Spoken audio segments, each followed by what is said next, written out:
தற்போதைய நேரத்துக்கான தலைப்புச் செய்திகளை பார்க்கலாம். வங்கக்கடலில் நாளை உருவாகிறது காற்றழுத்த தாழ்வு பகுதி. நவம்பர் 24 தாழ்வு மண்டலமாக வலுவடையும் என வானிலை மையம் தகவல்.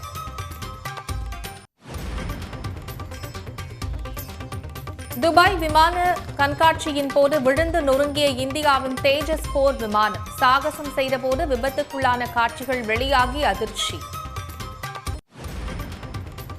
துபாயில் விமானம் விழுந்து நொறுங்கியதில் விமானி உயிரிழப்பு. இரங்கல் தெரிவித்தது இந்திய விமானப்படை.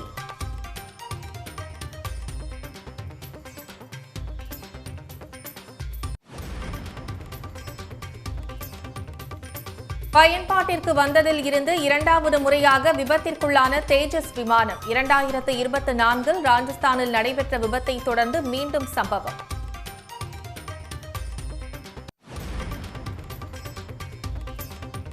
ஆளுநர்களுக்கு காலக்கெடு நிர்ணயிக்கப்படும் வரை ஓயமாட்டோம் என்று முதலமைச்சர் மு.க.ஸ்டாலின் சூளுரை.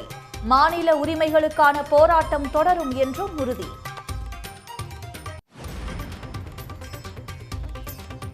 %22 ஈரப்பத நெல்லை கொள்முதல் செய்ய அனுமதிக்காதது ஏன் என்று தெரியவில்லை. நெல் ஈரப்பத கோரிக்கையை மீண்டும் பரிசீலிக்கவும் ஒன்றிய அரசுக்கு எடப்பாடி பழனிசாமி வலியுறுத்தல்.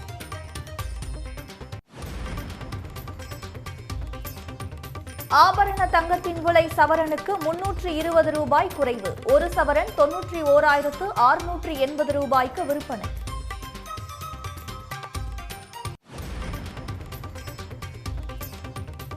கும்மிடிப்பூண்டி அதிமுக முன்னாள் எம்எல்ஏ சுதர்சனம் உள்ளிட்ட 3 பேர் கொல்லப்பட்ட வழக்கு. பவாரியா கொள்ளையர்கள் 3 பேர் குற்றவாளிகள் என நீதிமன்றம் தீர்ப்பு.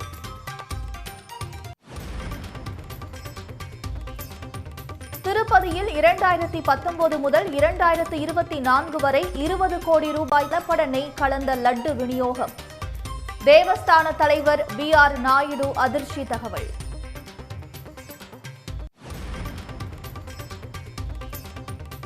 ஒன்றிய அரசின் புதிய தொழிலாளர் நலச்சட்டங்கள் அமல். நாள் ஒன்றுக்கு 12 மணி நேரம் வரை தொழிலாளர்களிடம் வேலை வாங்க அனுமதி.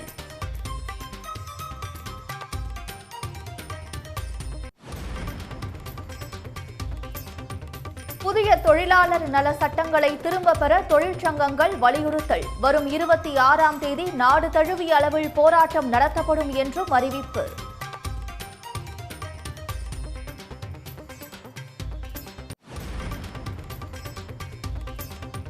சமூக வலைதளங்களில் இளையராஜாவின் பெயர் புகைப்படங்களை வணிக ரீதியாக பயன்படுத்த தடை. யூடியூப் சேனல்களுக்கு எதிராக தொடர்ந்த வழக்கில் சென்னை உயர்நீதிமன்றம் உத்தரவு.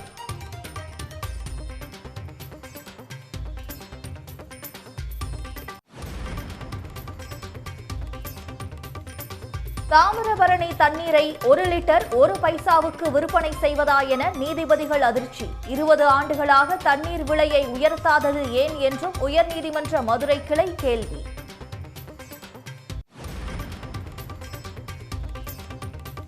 பொதுக்கூட்டங்கள், ரோட் ஷோக்களுக்கான வழிகாட்டு நெறிமுறைகள் உயர்நீதிமன்றத்தில் தாக்கல்.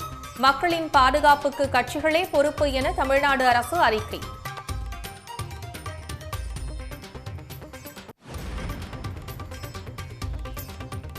கோவை மதுரை மெட்ரோ ரயில் திட்டங்களை முடக்கியுள்ள ஒன்றிய அரசுக்கு கண்டனம். மதுரையில் மதசார்பற்ற முற்போக்கு கூட்டணி கட்சிகளின் சார்பில் ஆர்ப்பாட்டம்.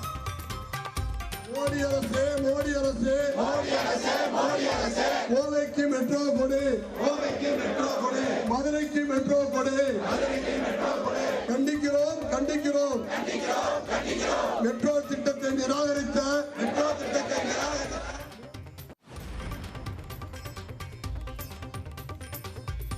நெல் ஈரப்பத அளவை அதிகரிக்காமல் டெல்டா விவசாயிகளை வஞ்சிக்கும் ஒன்றிய அரசுக்கு கண்டனம். வரும் 23, 24ஆம் தேதிகளில் தஞ்சை, திருவாரூரில் மதசார்பற்ற முற்போக்கு கூட்டணி சார்பில் ஆர்ப்பாட்டம் அறிவிப்பு.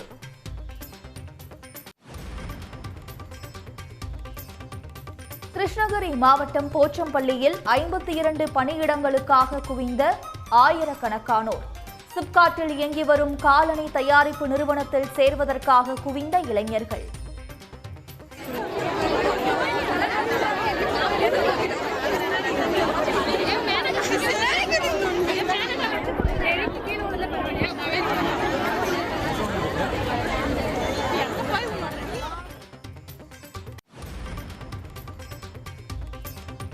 இன்றுடன் ஓய்வு பெறுகிறார் உச்சநீதிமன்ற தலைமை நீதிபதி PR கவாய். புதிய தலைமை நீதிபதியாக சூரியகாந்த் திங்கட்கிழமை பொறுப்பேற்கிறார். மாநில உரிமைகள் மற்றும் உண்மையான கூட்டாட்சிக்கான போராட்டம் தொடரும் என்று தெரிவித்துள்ள முதலமைச்சர் மு.க.ஸ்டாலின், மசோதாக்களுக்கு ஒப்புதல் அளிக்க ஆளுநர்களுக்கு காலக்கெடு நிர்ணயிக்கப்படும் வரை ஓய்வில்லை என்று சூளுரைத்துள்ளார்.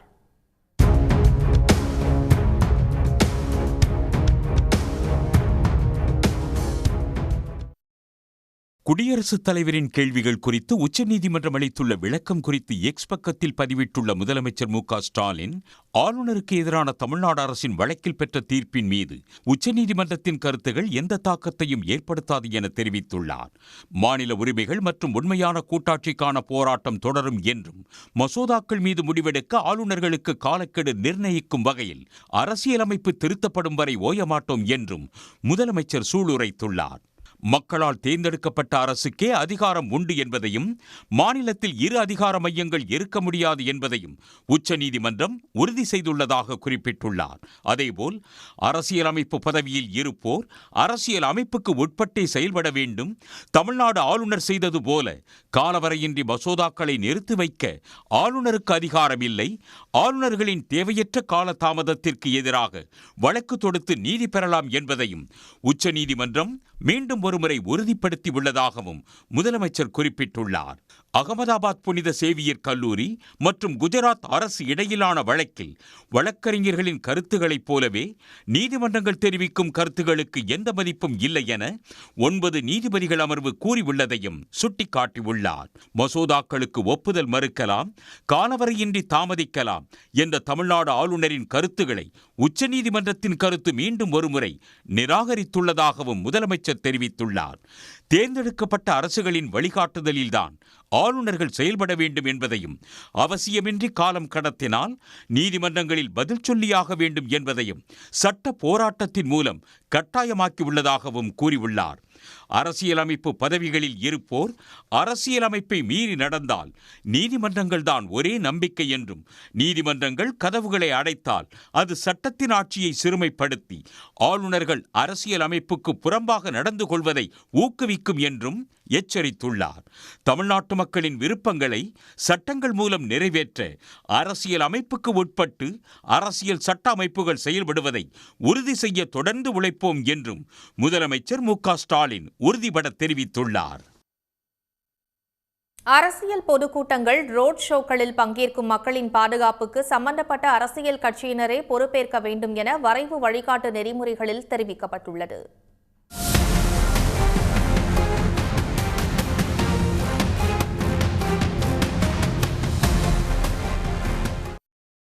கரூர் கூட்ட நெரிசலில் 41 பேர் பலியான சம்பவத்திற்கு பிறகு ரோடு ஷோ நிகழ்ச்சிகளுக்கு வழிகாட்டு விதிமுறைகளை வகுக்க தமிழ்நாடு அரசுக்கு நீதிமன்றம் உத்தரவிட்டிருந்தது. இது தொடர்பான வழக்கு சென்னை உயர்நீதிமன்ற தலைமை நீதிபதி MM ஸ்ரீவஸ்தவா அமர்வில் விசாரணைக்கு வந்தது. அப்போது தமிழ்நாடு அரசு தரப்பில் ஆஜரான கூடுதல் தலைமை வழக்கறிஞர் J. ரவீந்திரன் வரைவு வழிகாட்டு நெறிமுறைகளை சமர்ப்பித்தார். அதன்படி அரசியல் கட்சி பொதுக்கூட்டங்கள், ரோட் ஷோக்களுக்கு 10 நாட்களுக்கு முன் அனுமதி கேட்டு விண்ணப்பிக்க வேண்டும். 50,000 பேருக்கு மேல் திரளக்கூடிய மாநாடு போன்ற நிகழ்வுகளுக்கு 30 நாட்களுக்கு முன்பே அனுமதி கோர வேண்டும். நிகழ்ச்சி தொடங்கும் தேதி, நேரம், எதற்காக நடத்தப்படுகிறது, எவ்வளவு பேர் பங்கேற்பார்கள், எத்தனை வாகனங்கள் வரும், பங்கேற்கும் முக்கிய தலைவர்கள் யார் யார் என்ற விவரங்கள் தெளிவாக விண்ணப்பத்தில் இடம்பெற வேண்டும். ரோட் ஷோவில் பங்கேற்கும் தலைவர்கள் பரப்புரையை தொடங்கும் இடம் எது, நிறைவடையும் பகுதி எது என்பதையும் குறிப்பிட வேண்டும். அனுமதி அளிக்கப்பட்ட நேரத்தை கண்டிப்புடன் பின்பற்ற வேண்டும். திடீரென ஏற்பாடு செய்யக்கூடிய ஆர்ப்பாட்டம், போராட்டங்களுக்கு அந்தந்த மாவட்ட ஆட்சியர், மாநகரங்களில் மாநகர காவல் ஆணையர் முடிவெடுக்க அதிகாரம் வழங்கப்பட்டுள்ளது. விண்ணப்பங்களில் முதலுதவி, ஆம்புலன்ஸ் வசதி உள்ளிட்ட மருத்துவ வசதி ஏற்பாடு பற்றிய விவரங்கள் இடம்பெற வேண்டியது அவசியம். பொதுக்கூட்டம், ரோட் ஷோக்களில் பங்கேற்பவர்களின் பாதுகாப்புக்கு சம்பந்தப்பட்ட நிகழ்ச்சி ஏற்பாட்டாளர்களே பொறுப்பேற்க வேண்டும். பொது மற்றும் தனியார் சொத்துக்கள் சேதமடைந்தால் அதற்கான இழப்பீட்டை நிகழ்ச்சி ஏற்பாட்டாளர்களே ஏற்க வேண்டும். கர்ப்பிணி பெண்கள், மூத்த குடிமக்கள், குழந்தைகள், மாற்றுத்திறனாளிகளுக்கு தேவையான பாதுகாப்பு வசதிகளையும் செய்து தரப்பட வேண்டும். நிகழ்ச்சி துவங்குவதற்கு 2 மணி நேரம் முன்பே அந்த இடத்தில் கூடுவதை தவிர்க்க வேண்டும். வழிபாட்டு தலங்களில் நடைபெறும் மதரீதியான கூட்டங்களுக்கு இந்த வழிகாட்டு நெறிமுறைகள் பொருந்தாது. அதே சமயம் 5000 பேருக்கு மேல் திரளும் கலாச்சார மற்றும் மத நிகழ்வுகளுக்கு இந்த விதிகள் பொருந்தும் என வரைவு வழிகாட்டு நெறிமுறையில் தெரிவிக்கப்பட்டுள்ளது. கும்மிடிப்பூண்டி தொகுதி அதிமுக முன்னாள் எம்எல்ஏ சுதர்சனம் கொலை வழக்கில் பவாரியா கொள்ளையர்கள் 3 பேர் குற்றவாளிகள் என்று சென்னை நீதிமன்றம் தீர்ப்பளித்துள்ளது. தமிழ்நாட்டையே உலுக்கிய கும்மிடிப்பூண்டி அதிமுக எம்எல்ஏ சுதர்சனம் கொலை வழக்கில் சென்னை மாவட்ட அமர்வு நீதிமன்ற நீதிபதி ஆப்ரஹாம் லிங்கன் தீர்ப்பு வழங்கினார். 20 ஆண்டுகளுக்கும் மேலாக நடைபெற்ற இந்த வழக்கில் குற்றம் சாட்டப்பட்ட ஜெகதீஷ், ராகேஷ், அசோக் ஆகியோர் குற்றவாளிகள் என தீர்ப்பளித்திருக்கும் நீதிபதி இவர்களுக்கான தண்டனை விவரம் வரும் திங்களன்று அறிவிக்கப்படும் என்று கூறியுள்ளார். 20 வருஷத்துக்கு மேல 2005லேருந்து இன்னைக்கு 20 வருஷத்துக்கு மேலே ஜெயிலில் இருக்கிறாங்க. அதை கணக்கில் எடுத்து குறைஞ்சபட்ச தண்டனை வழங்கணும்னு கேட்டுக்கிறோம். நீதிபதி 24ஆம் தேதி தண்டனை பற்றி சொல்கிறேன் அப்படின்னு சொல்லியிருக்காரு. இந்த வழக்கை பொறுத்தவரையில் இதுக்கு நேரடி சாட்சியே கிடையாது. இந்த வழக்கில் 2 பேர் என்கவுண்டர் செய்யப்பட்ட நிலையில் 9 பேர் ராஜஸ்தானில் கைது செய்யப்பட்டனர்.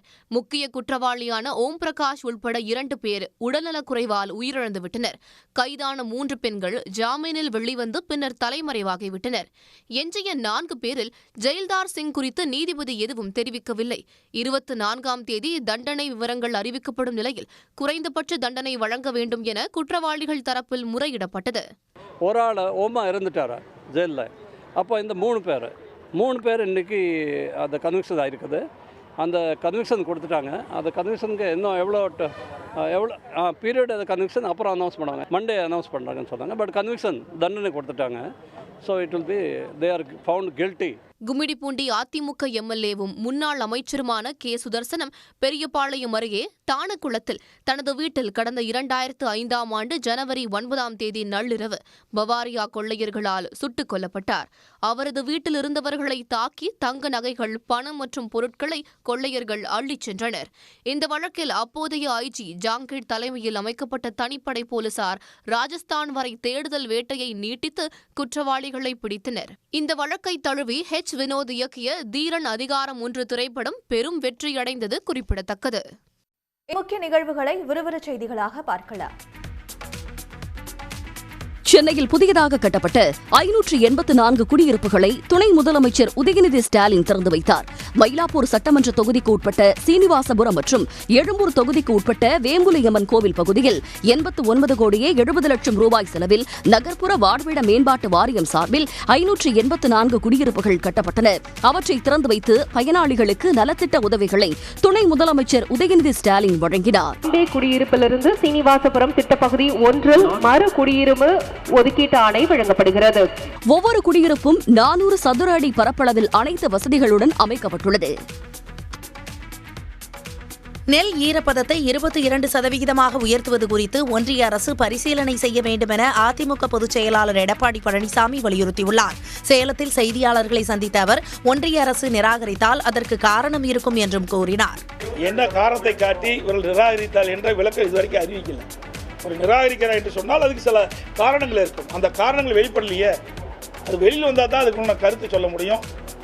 எங்களை பொறுத்த வரைக்கும் நாங்கள் ஏற்கனவே நான் தொலைக்காட்சியின் வாயிலாக வலியுறுத்தி சொல்லியிருக்கின்றேன், ஊடகத்தின் வாயிலாக வலியுறுத்தி சொல்லியிருக்கின்றேன்.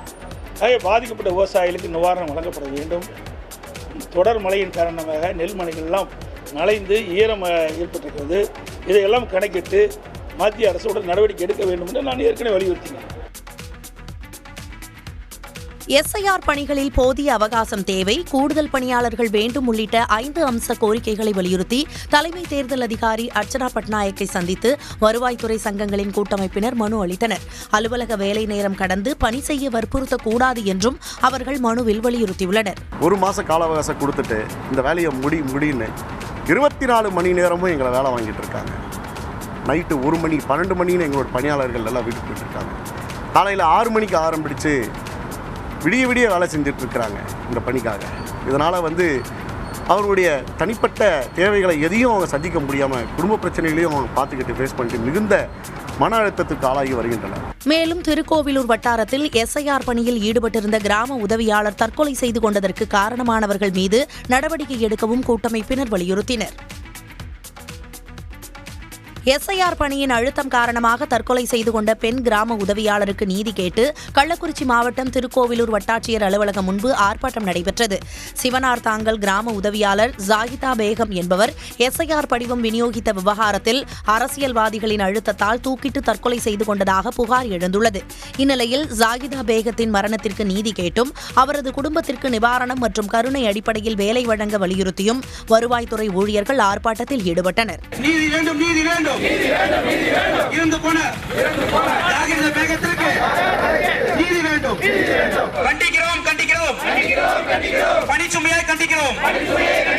கிராம உதவியாளர் திருமதி ஜாகிதா பேகம் என்பவர்கள் பணிச்சுமை காரணமாக அரசியல் அழுத்தம் காரணமாக மன உளைச்சலுக்கு ஆளாகி தூக்கிட்டு தற்கொலை செய்து கொண்டார்.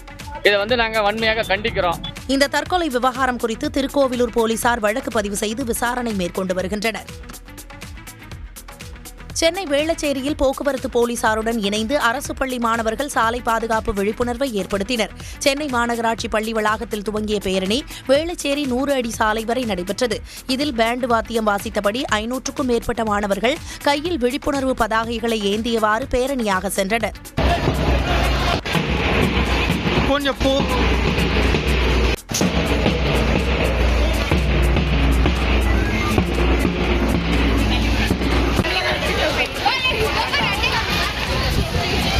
மாசற்ற சென்னையை உருவாக்குவோம், விபத்தில்லா சென்னையை உருவாக்குவோம் என்ற வாசகங்களுடன் பள்ளி மாணவர்கள் பொதுமக்களுக்கு விழிப்புணர்வை ஏற்படுத்தினர்.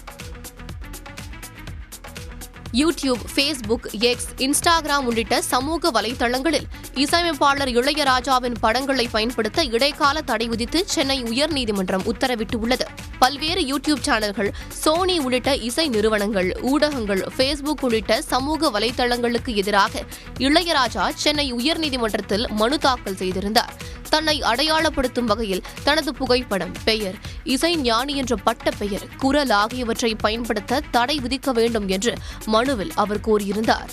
சமூக வலைதளங்களில் ஏற்கனவே பதிவிடப்பட்ட தனது புகைப்படங்களை நீக்க வேண்டும் என்றும் அனுமதியின்றி தனது புகைப்படத்தை பயன்படுத்தியதன் மூலம் கிடைத்த வருமான விவரங்களை தாக்கல் செய்ய உத்தரவிட வேண்டும் என்றும் இளையராஜா முறையிட்டிருந்தார்.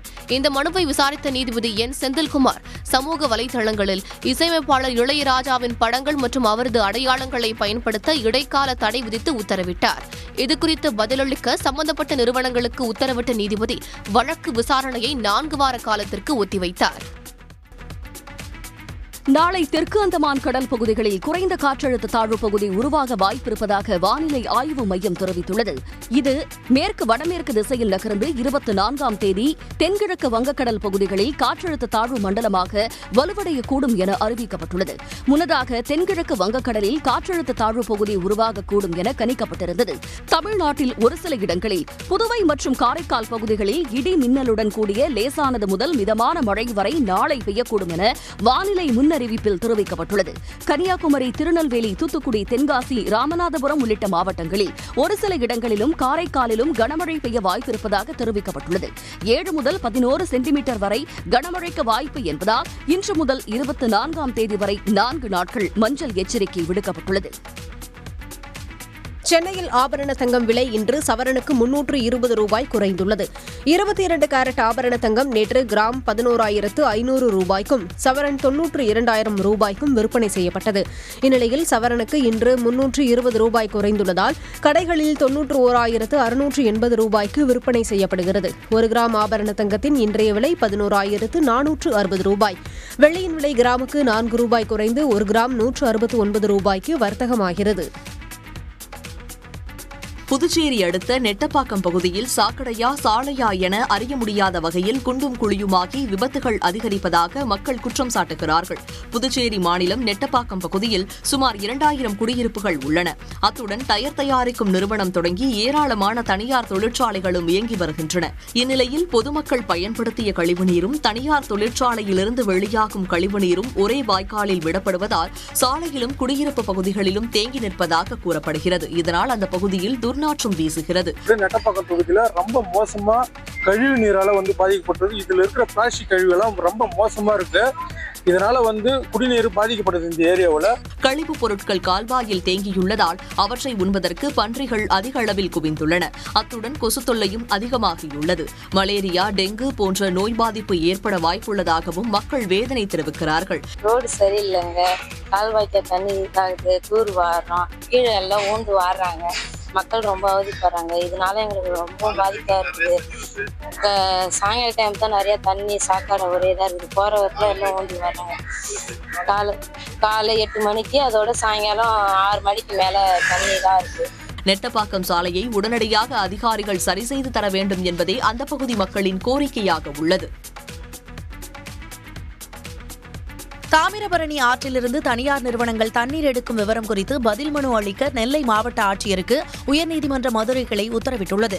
தாமிரபரணி ஆற்றில் நீர் எடுக்கும் நிறுவனங்களிடமிருந்து வரி பாக்கியை வசூலித்து ஆற்றின் பாதுகாப்பு மற்றும் புனரமைப்புக்கு பயன்படுத்த உத்தரவிடக் கோரிய வழக்கு விசாரணைக்கு வந்தது. அப்போது அரசு மற்றும் தனியார் நிறுவனங்களுக்கு 1 லிட்டர் தண்ணீருக்கு 1 பைசா என்ற வீதத்தில் கட்டணம் வசூலிக்கப்படுவதாக பொதுப்பணித்துறை தரப்பில் தெரிவிக்கப்பட்டது. இதை கேட்டு அதிர்ச்சியடைந்த நீதிபதிகள் தனியார் நிறுவனங்கள் 1 லிட்டர் தண்ணீரை 20 ரூபாய்க்கு விற்பனை செய்யும் போது அவர்களிடமிருந்து 1 பைசா தான் வசூலிக்கப்படுகிறதா என கேள்வி எழுப்பினர். மேலும் தாமிரபரணியிலிருந்து எத்தனை நிறுவனங்கள் தண்ணீர் எடுக்கின்றன, ஒரு நாளைக்கு எவ்வளவு தண்ணீர் எடுக்கப்படுகிறது, இதுவரை எடுக்கப்பட்ட தண்ணீருக்கு நிர்ணயித்த தொகை எவ்வளவு தொகை வசூலிக்கப்பட்டுள்ளது என்றும் வினவினர். 20 ஆண்டுகளுக்கு முன்பு நிர்ணயித்த தொகையை ஏன் இன்னும் உயர்த்தவில்லை என கேள்வி எழுப்பிய நீதிபதிகள் இது தொடர்பாக நெல்லை ஆட்சியர், மாநகராட்சி ஆணையர், பொதுப்பணித்துறை அதிகாரிகள் பதில் மனு தாக்கல் செய்ய உத்தரவிட்டு விசாரணையை ஒத்திவைத்தனர்.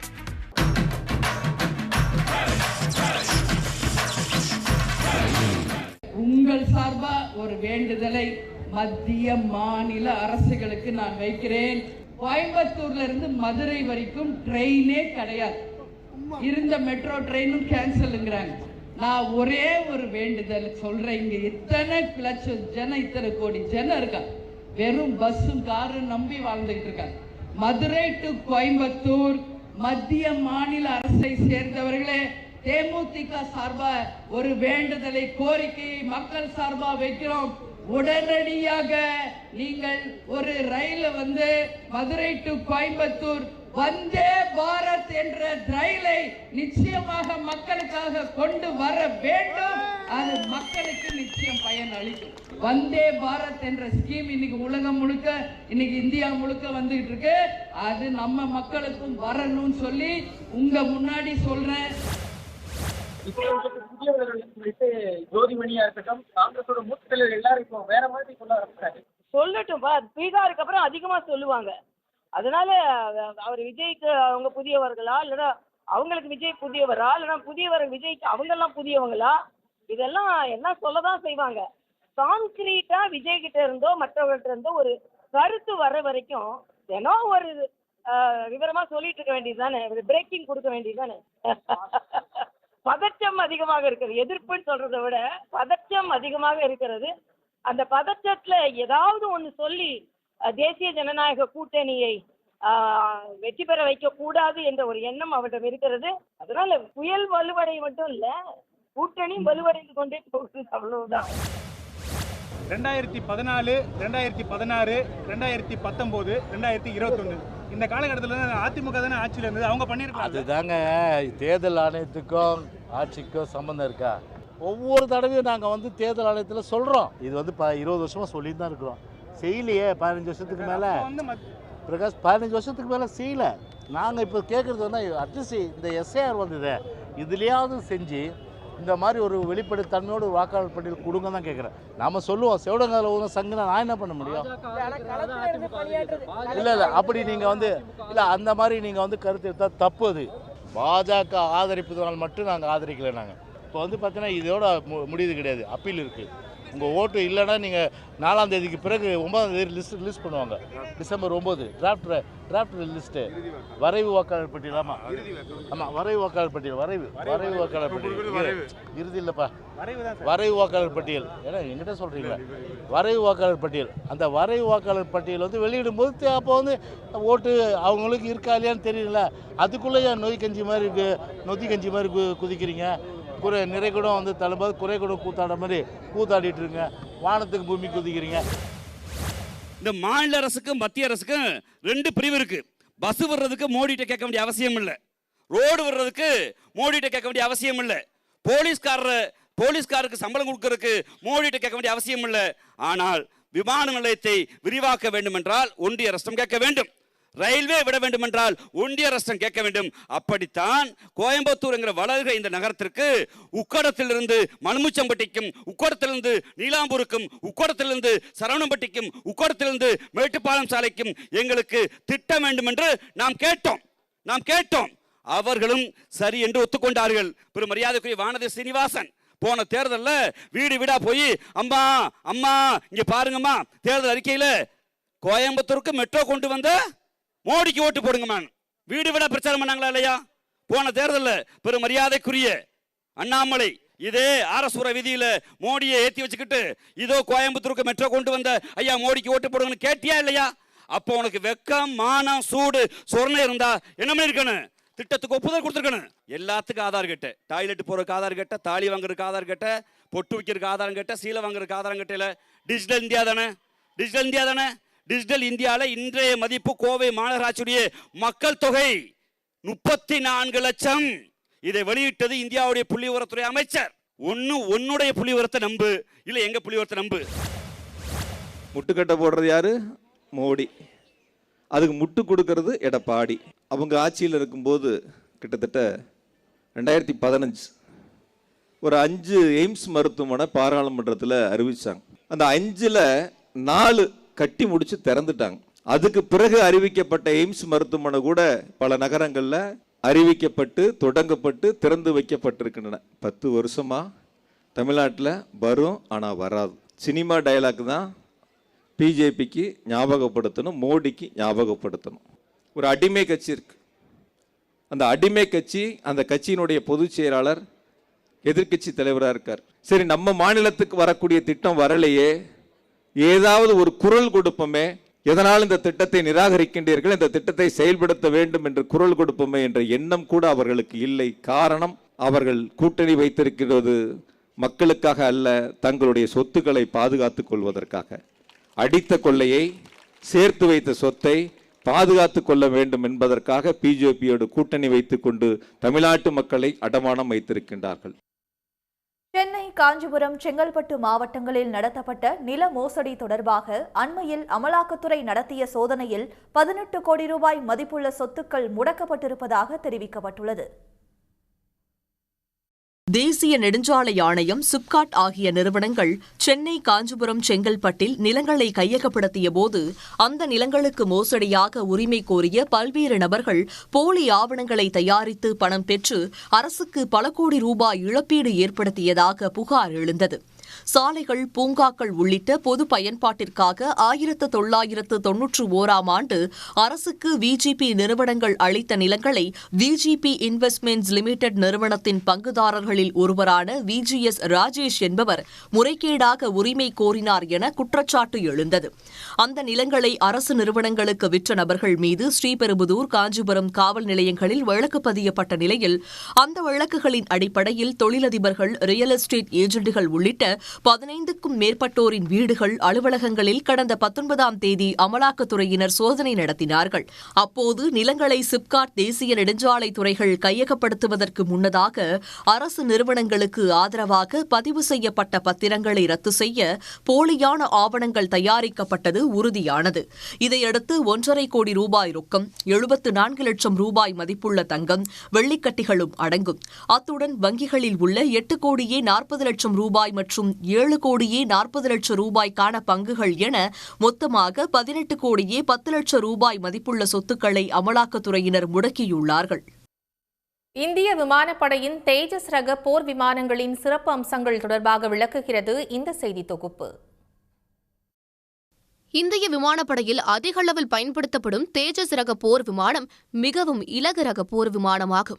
இந்திய அரசின் ஹிந்துஸ்தான் ஏரோநாட்டிக்ஸ் லிமிடெட் நிறுவனத்தால் தயாரிக்கப்படும் இந்த போர் விமானங்கள் உள்நாட்டிலேயே தயாரிக்கப்பட்ட முதல் சூப்பர்சோனிக் போர் விமானம் என்பது குறிப்பிடத்தக்கது. ஒரு விமானி மற்றும் 2 விமானிகள் இயக்கும் வகையில் தேஜஸ் விமானம் வடிவமைக்கப்பட்டுள்ளது. இலகு ரக போர் விமானமான இவை 4000 கிலோ எடையை தாங்கிச் செல்லும். இலகுரக போர் விமானமான இவை 4000 கிலோ எடையை தாங்கிச் செல்லும் திறன் கொண்டவை. தேஜஸ் போர் விமானங்கள் வான் மற்றும் தரை இலக்குகளை துல்லியமாக தாக்கி அழிக்கும் வகையில் வடிவமைக்கப்பட்டது. இவ்வகை போர் விமானங்கள் பெரும்பாலும் இந்திய வான்பரப்பை பாதுகாக்க கண்காணிப்பு பணிகளுக்காக பயன்படுகிறது. தேஜஸ் MK-1A ரக போர் விமானங்களில் அதிநவீன ரேடார், தொலைதூர இலக்குகளை தாக்கி அழிக்கும் ஏவுகணைகள் உள்ளிட்டவை பொருத்தப்பட்டுள்ளன. அதேபோல தேஜஸ் விமானங்கள் நடுவானிலேயே எரிபொருள் நிரப்பும் திறன் கொண்டவை. இந்திய விமானப்படைக்கு கூடுதல் பலம் சேர்க்கும் தேஜஸ் போர் விமானங்கள் இந்திய விமானப்படையிலிருந்து விடைபெற்ற மிக் ரக விமானங்களுக்கு பதிலாகவும் பயன்படுத்தப்படுகின்றன.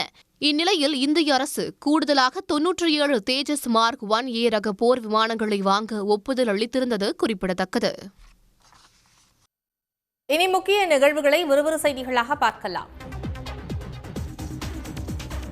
நெல் ஈரப்பத அளவை அதிகரிக்காமல் நிவாரணமும் அளிக்காமல் டெல்டா விவசாயிகளை வஞ்சிக்கும் ஒன்றிய பாஜக அரசை கண்டித்து மாபெரும் கண்டன ஆர்ப்பாட்டம் நடைபெறும் என திமுக கூட்டணி கட்சிகள் அறிவித்துள்ளன. இது தொடர்பான அறிவிப்பில் கொள்முதலில் நெல் ஈரப்பதம் தளர்வு தொடர்பான தமிழ்நாட்டின் கோரிக்கையை ஒன்றிய அரசு நிராகரித்துள்ளது சுட்டிக்காட்டப்பட்டுள்ளது. கனமழை காரணமாக ஈரப்பதம் அதிகமாகியுள்ள நெல்லை கொள்முதல் செய்ய வேண்டும் என்ற தமிழ்நாட்டின் குரல் பிரதமரின் காதுகளுக்கு கேட்கவில்லை என்றும் கூறப்பட்டுள்ளது. கனமழையால் பாதிக்கப்பட்ட பயிர்களுக்கு நிவாரணம் அளிக்காததோடு ஈரப்பத அளவையும் அதிகரிக்காத ஒன்றிய அரசை கண்டித்து வரும் 23ஆம் தேதி தஞ்சாவூரிலும் 24ஆம் தேதி திருவாரூரிலும் மதசார்பற்ற முற்போக்கு கூட்டணி சார்பில் மாபெரும் கண்டன ஆர்ப்பாட்டம் நடைபெறும் என்று அறிவிக்கப்பட்டுள்ளது. தேசிய அளவிலான சைக்கிளிங் போட்டியில் கலந்து கொள்ள அரசு சைக்கிள் வழங்கி உதவ வேண்டும் என்று கரூரை சேர்ந்த பள்ளி மாணவன் குடும்பத்தினர் கோரிக்கை வைத்துள்ளார்கள். குளித்தலை அருகே வேங்காம்பட்டியை சேர்ந்த முருகேசன் என்பவரின் மகன் ஹரீஷ் அரசு பள்ளியில் 11ஆம் வகுப்பு படித்து வருகிறார். இவர் சென்னையில் நடைபெற்ற 3வது தமிழ்நாடு சைக்கிளிங் போட்டியில் கலந்து கொண்டு 2ஆம் இடத்தை பிடித்துள்ளார். இதைத் தொடர்ந்து டிசம்பர் 2ஆம் தேதி ஒடிசாவில் நடைபெறவுள்ள தேசிய அளவிலான சைக்கிளிங் போட்டியில் கலந்து கொள்ள அவருக்கு வாய்ப்பு கிடைத்துள்ளது. ஆனால் அந்த போட்டியில் கலந்து கொள்ள அதிநவீன சைக்கிள் அவரிடம் இல்லாததால் தமிழ்நாடு அரசு உதவ அவரது குடும்பத்தினர் கோரிக்கை விடுத்துள்ளார்கள். மாவட்ட அளவில் இல்லை போட்டிக்கு வீட்டில் இருந்த ஆடு மாடு இதெல்லாம் விற்று நாங்கள் சைக்கிள் வாங்கி கொடுத்துருக்கோம். ஆனால் இப்போ நேஷ்னல் அளவில் இப்போ போயிருக்கான். அந்த அளவுக்கு அதிகபட்சமாக ஒரு சைக்கிள் 6 லட்சம் 10 லட்சத்து வரைக்கும் இருக்குன்னு சொல்கிறாங்க. அவ்வளோ அளவுக்கு எங்களால் செய்ய முடியலை. திருவள்ளூர் மாவட்டத்தில் உள்ள புகழ்பெற்ற சிறுவாபுரி முருகன் கோயிலில் அறநிலையத்துறை கூடுதல் ஆணையர் ரவிச்சந்திரன் ஆய்வு செய்தார். செவ்வாய்க்கிழமைகளில் அதிகரித்து வரும் பக்தர்கள் கூட்டத்தை சமாளிப்பது குறித்து காவல்துறை, வருவாய்த்துறை, நெடுஞ்சாலைத்துறை அதிகாரிகளுடன் அவர் ஆலோசனை நடத்தினார். சிறுவாபுரியில் பிரசித்தி பெற்ற பாலசுப்பிரமணிய சுவாமி திருக்கோயில் அமைந்துள்ளது. தொடர்ச்சியாக 6 வாரங்கள் இங்கு வந்து நெய் தீபம் ஏற்றி வழிபட்டால் வேண்டுதல் நிறைவேறும் என்பது பக்தர்களின் நம்பிக்கையாக இருந்து வருகிறது. இந்நிலையில் சிறுவாபுரி முருகன் கோவிலில் அறநிலையத்துறை கூடுதல் ஆணையர் ரவிச்சந்திரன் நேரில் ஆய்வு செய்தார். பின்னர் செய்தியாளர்களுக்கு அவர் பேட்டியளித்தார். இது சிறுவாபுரி கோயில் சம்பந்தமாக ஐகானிக் ப்ராஜெக்டில் 16 கோடி ரூபாய் அளவில் வேலைகள் நடைபெற்று கொண்டிருக்கிறது. அந்த வேலைகளுடைய முன்னேற்றம் குறித்தான ஆய்வு இன்று செய்யப்பட்டது. அது மட்டும் மாவட்ட காவல் கண்காணிப்பாளருடன் கோயிலுடைய நெரிசலை தவிர்ப்பது தொடர்பான ஆய்வு மேற்கொள்ளப்பட்டது. கூட்ட நெரிசலை தவிர்ப்பது உட்பட பல்வேறு விவகாரங்கள் குறித்து ஆலோசித்ததாக காவல்துறை மாவட்ட SP விவேகானந்தா சுக்லா தெரிவித்தார். உடனுக்குடன் செய்திகளை தெரிந்து கொள்ள சன் நியூஸ் பெல் ஐகானை கிளிக் பண்ணுங்க.